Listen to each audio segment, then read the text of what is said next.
IPL போட்டி விறுவிறுப்பா நடந்துகிட்டு இருக்கு. ஸோ இது 18வது ஐபிஎல் போட்டி. இந்த 18வது ஐபிஎல் போட்டி வந்து மார்ச் 22ல இருந்து மே 25 வரை நடக்குது. இதுவரை 17 ஐபிஎல் போட்டி நடந்ததுல வந்து பாத்தீங்கன்னா சாம்பியன்ஷிப் பெற்ற அணிகள்ல வந்து சென்னை சூப்பர் கிங்ஸ் அணி, மும்பை அணி. ஸோ இவங்க 2 பேருமே தலா 5 தடவை வந்து சாம்பியன்ஷிப் வந்து வெற்றி பெற்றிருக்காங்க. சென்னை சூப்பர் கிங்ஸும் மும்பை அணியும் வந்து மோதினதுல வந்து பாத்தீங்கன்னா சென்னை சூப்பர் கிங்ஸ் வந்து வெற்றி பெற்றிருக்கு. இதுல வந்து பாத்தீங்கன்னா ருதுராஜ் கைக்குவாட்டும் ரவீந்திராவும் வந்து பாத்தீங்கன்னா 50 மேல அடிச்சு பெரிய அளவு ஸ்கோர் வந்து கொண்டு வந்தாங்க.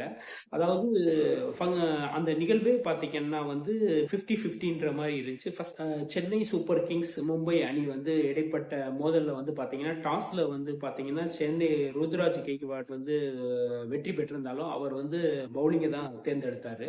இதுல முக்கியமா வந்து பாத்தீங்கன்னா நூர் அகமது இவங்க 2 பேர் வந்து 3-4 விக்கெட் வந்து பண்ணாங்க. இது வந்து என்னன்னா ஒரு முக்கியமான இது.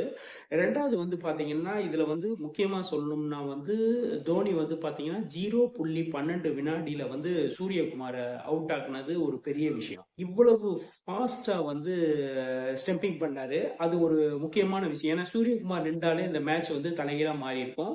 ஸோ சென்னை அணி வந்து பேட் பிடிக்க வந்தப்பையும் வந்து பாத்தீங்கன்னா ஓப்பனிங்லேயே வந்து விக்கெட் போச்சு. அடுத்து வந்து ருதுராஜ் கெய்வாட்டும் ரவீந்திராவும் நின்று விளையாண்டாங்க.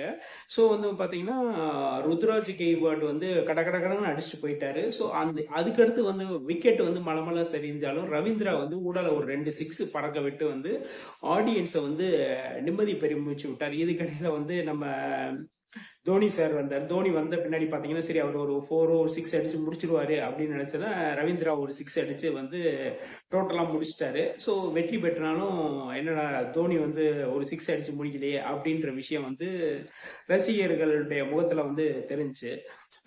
மும்பை சென்னை சூப்பர் கிங்ஸ்ல வந்து பாத்தீங்கன்னா சென்னை சூப்பர் கிங்ஸ் அணி வந்து வெற்றி பெற்றிருக்கு. மும்பை அணி வழக்கம் போல அவங்களுடைய தொடர்ச்சியான தோல்விகள், அதாவது முதல் போட்டியில எல்லாமே வந்து தொடர்ச்சியா வந்து தோத்துக்கிட்டே இருக்காங்க.